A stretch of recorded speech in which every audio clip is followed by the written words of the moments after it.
Hello and welcome back to my channel. Today I am looking at some new things. As always, they're not new on the market, just new to me. First up, I'm going to try the Maybelline Fit Me Matte and Poreless Powder. This is it here. Mine is in the shade Classic Ivory 120. They do have a shade range. So this is a powder that can be used to set your makeup, but it can also be used alone.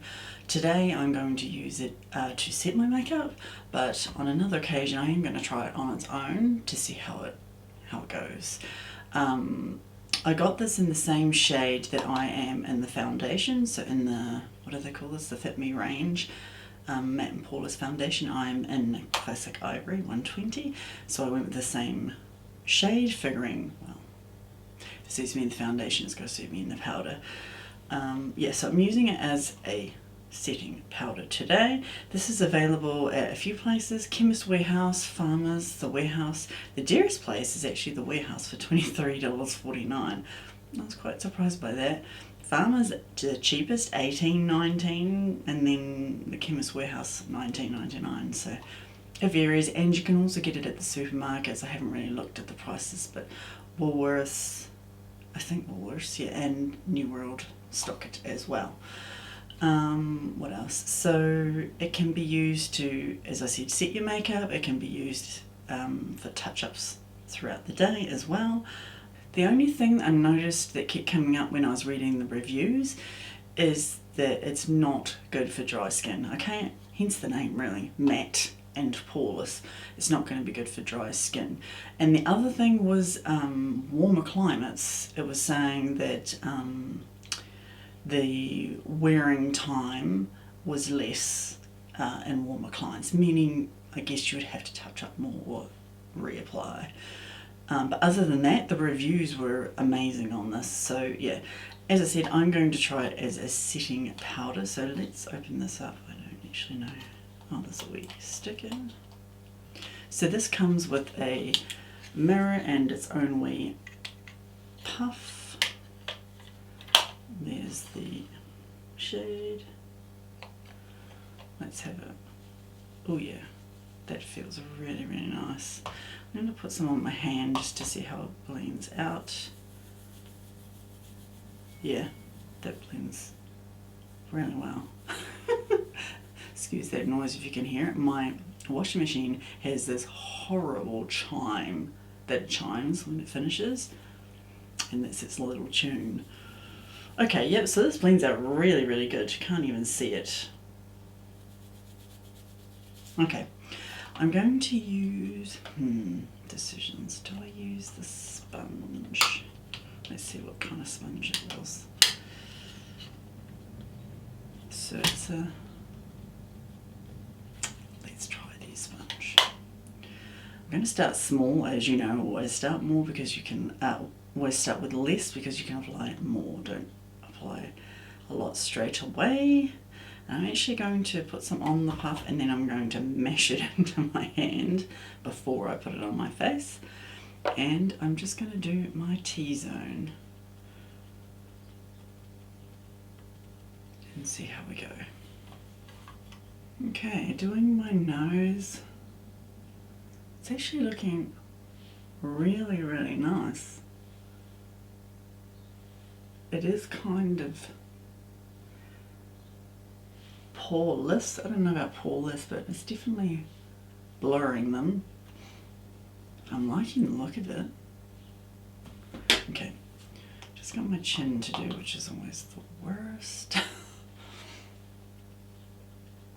So it is taking away the shine, which is what powder is meant to do.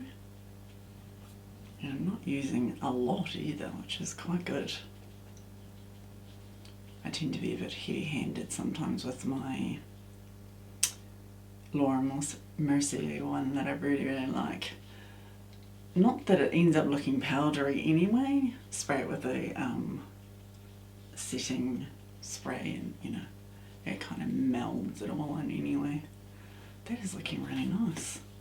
Going to continue with the rest of my face, but just like a very light dusting. I'm not wanting to, I don't really get too shiny on the outer of my face. It tends to stay normal, so I'm just putting like a tiny amount on here.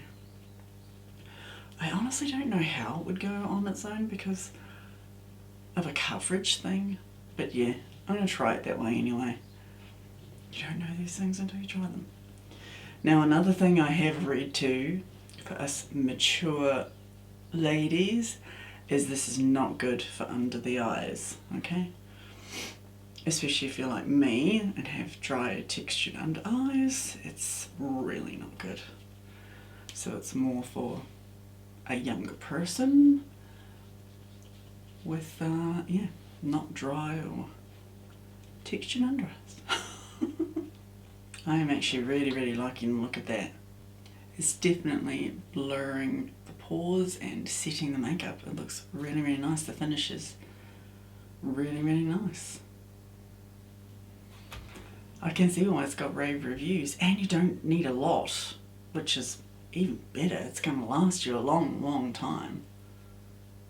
Yep, I'm liking that. And that using the sponge wasn't so bad. I'll try it with a brush, you know, and a powder puff, all those kind of things to see how they work. But yeah, that so far is looking really good. So that was the Maybelline, I always forget the full title, Maybelline Fit Me Matte and Poreless Powder. I just did a quick eye look in the break because the next thing is a mascara that I wanted to look at. So this is the Revlon Big Lash range. This is the bottle. Take the covering off. So this varies in price along with everything else. Chemist Warehouse $13.50, Farmers $16. Just yeah, depends on where you shop.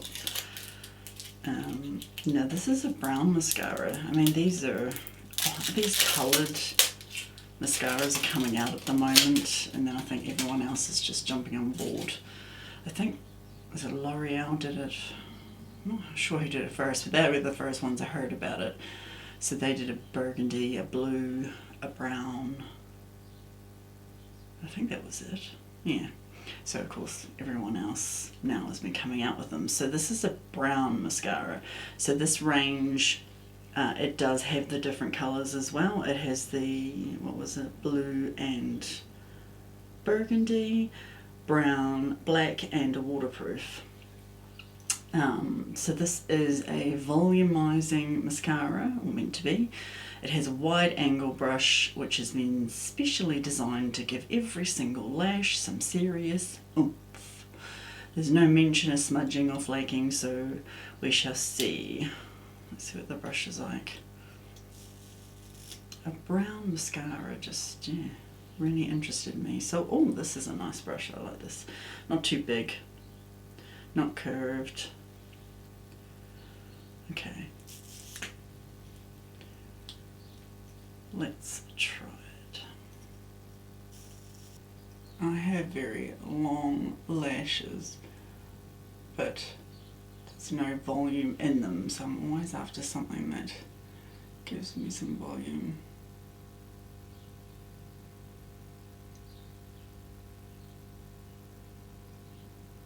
So far, this doesn't seem to be giving me anything volume related.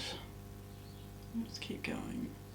Okay, if you can excuse the mascara marks, I kind of poked myself on the eye there. It's not really building. I'm not getting volume. I can see the colour, like it definitely is brown, but there is non-existent volume. I'll add some more. I've done about 2 coats. Let's try a third. Okay, there's a little bit more volume there now. Tell you what though, this would be great for an everyday mascara. And it definitely does look brown, not black. Funny that. I do really like the colour. But volume wise, 3 coats, well, 3 coats to get a little volume. We shall see how it goes the rest of the day. Gosh, I really did poke myself.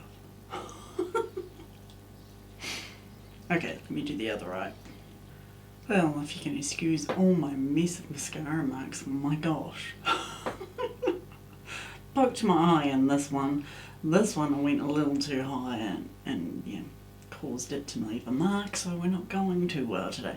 One thing I did notice is trying to do my lower lash line, it was very like sparse. I couldn't seem to get it to just get those wee fine hairs, and if I pressed in like I did, it went too far and left mascara marks. I think my first impressions are it would be really, really nice as like a nice natural everyday makeup. There's no volume, I mean, well, very little volume that I can see, even after building it up for 3 layers. And this is, yeah, in the title, Brown Volume Mascara, which, yeah.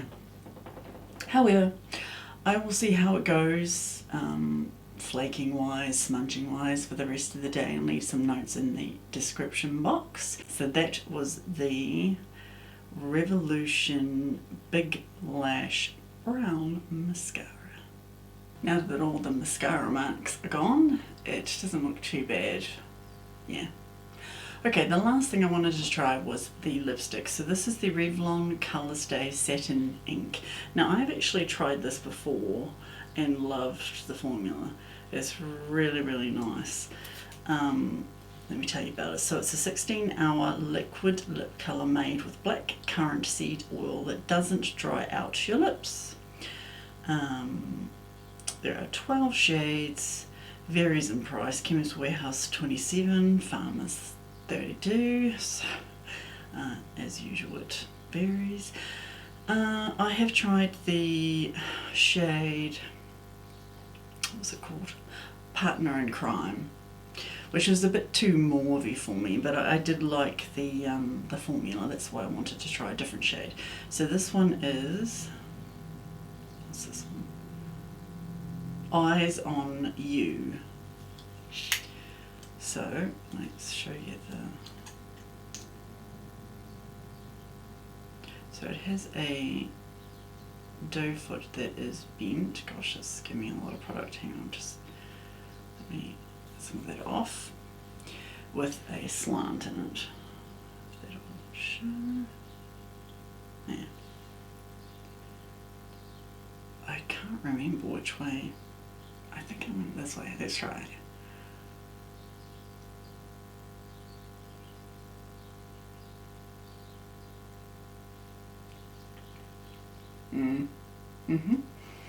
I remember why I loved this formula. It's a really nice colour too. A lot of product does actually come out. I don't recall that being the way with the other one. A lot of product comes out at once on this particular one. So I suggest wiping off the doe for quite a lot, because you don't need, that's like a very light covering. Let's see if we can build it up.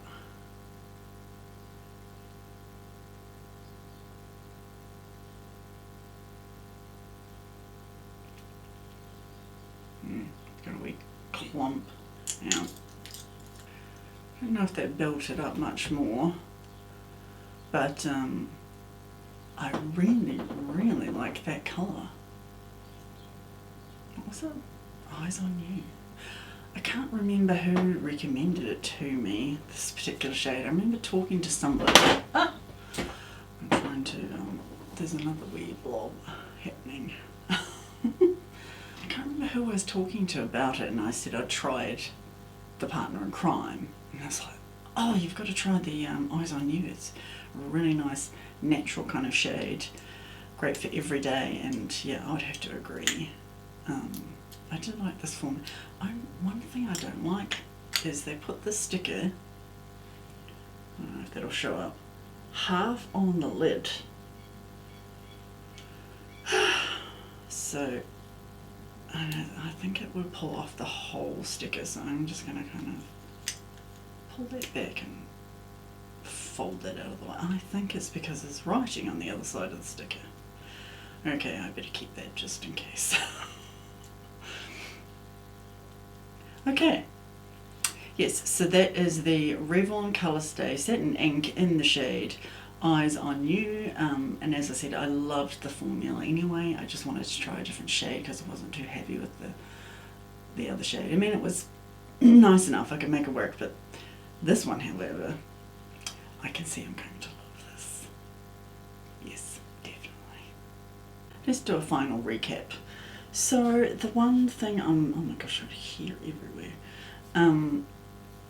One thing I think I'm most excited about would be the lipstick. I know the shade. I love it already. I can see me wearing it a lot. Next would be the powder. It is really, really nice. I see why it gets rave reviews. It has set my makeup nicely without it looking too powdery.